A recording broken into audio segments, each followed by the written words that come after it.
গত ২-৩ দশক ধরে ধোলাইখালকে মোটর যন্ত্রাংশের বিপুল সম্ভাবনার জায়গা হিসেবে বিবেচনা করে পরিকল্পিতভাবে এর উন্নয়ন ও বিকাশের তাগিদ দেওয়া হয়েছে বিভিন্ন মহল থেকে।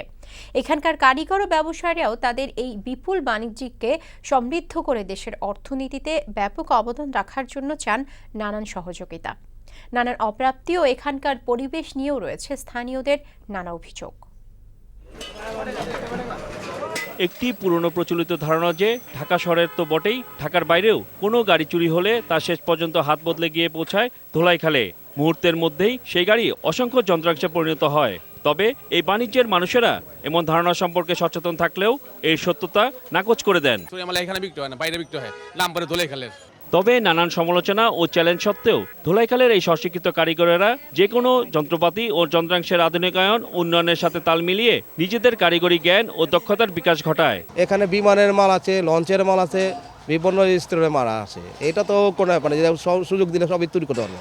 কিছু প্রয়োজনীয় প্রশিক্ষণ পেলে তাদের এই দক্ষতা আরো বড় কিছু করবার জন্য অবদান রাখতে পারবে বলে মনে করেন প্রকৌশলী প্রশিক্ষণ বিষয়ক বিভিন্ন সংস্থার কর্তা ব্যক্তিরা। অ্যাডভান্স টেকনোলজি সম্পর্কে অনেক কিছু আইডিয়া ছিল না, মেজারমেন্ট বুঝতো না।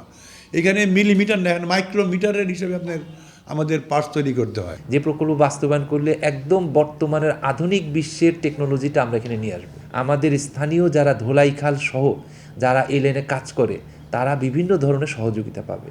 ধোলাইখালের ব্যবসায়ীদের আক্ষেপ, তারা দেশের বিপুল জনগোষ্ঠীর এমন সব চাহিদা পূরণ করেন যার আয়োজন এখানে না থাকলে সেগুলো চড়া দামে বিদেশ থেকে আমদানি করতে হতো। অথচ তাদের এই বাণিজ্যিক উদ্যোগের পেছনে দেশের আর্থিক প্রতিষ্ঠানগুলোর সহায়তা অনুপস্থিত।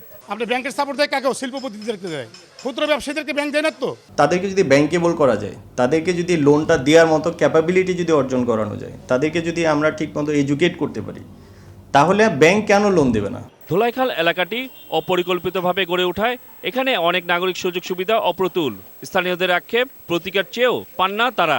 যখনই কচুরি বানা হয়ে যায় আবার এটাতে মশা উৎপাদন হয়। সিটি কর্পোরেশন বলে এটা ওয়াসার, আবার ওয়াসা এটাকে বলে সিটি কর্পোরেশন। আমরা দোনো জায়গায় অ্যাপ্লিকেশন করছি, কিন্তু এটাতে কোনো সাড়া পাইনি। সব ময়লা আবর্জনা এখানে পরিষ্কার হয় না। পানি দূর থেকে কিনে আইনা খাইতে হয়, যাদের টাকা না থাকে তাদের খাইতে পারে না, দুর্গন্ধ পানি খাইতে হয়। কত গ্যাস থাকে না, খাওয়া পারি না ঠিক মতো, খাওয়ার পানি প্রচুর গন্ধ। ধোলাইখাল প্রশাসনিকভাবে বিভক্ত ঢাকা শহরের দক্ষিণ অঞ্চলের এলাকা। ঢাকা দক্ষিণ সিটি কর্পোরেশনের মেয়র সাইদ খোকন জানান, এই বিশেষ এলাকাটি নিয়ে রয়েছে তার বিশেষ ভাবনা। আমাদের জল সবুজে ঢাকা একটা প্রকল্প রয়েছে যার আওতায় আমাদের 12টি মাঠ এবং 19টি পার্ক আমরা জলে সবুজে ঢেকে দিতে যাচ্ছি। এটা 2017 সালের মধ্যে। সেটার আপনার অন অফ দ্য কম্পোনেন্ট আপনার ওই ধোলাইখালের ওই স্পট, ওই জায়গাটুকু আশা করি অনেক সুন্দর হবে। ধোলাইখালের বাণিজ্য নিয়ে যারা কাজ পর্যবেক্ষণ করেন তাদের বিশ্বাস, একটি সমন্বিত পরিকল্পনা ও শৃঙ্খলার মাধ্যমে এখানে যন্ত্রপাতি ও যন্ত্রাংশের বৃহৎ শিল্প এলাকা গড়ে তোলা সম্ভব, এই বিপুল সংখ্যক দক্ষ কারিগরদের কাজে লাগিয়ে। মোসাদ্দেক মুন্না, বৈশাখী সংবাদ, ঢাকা।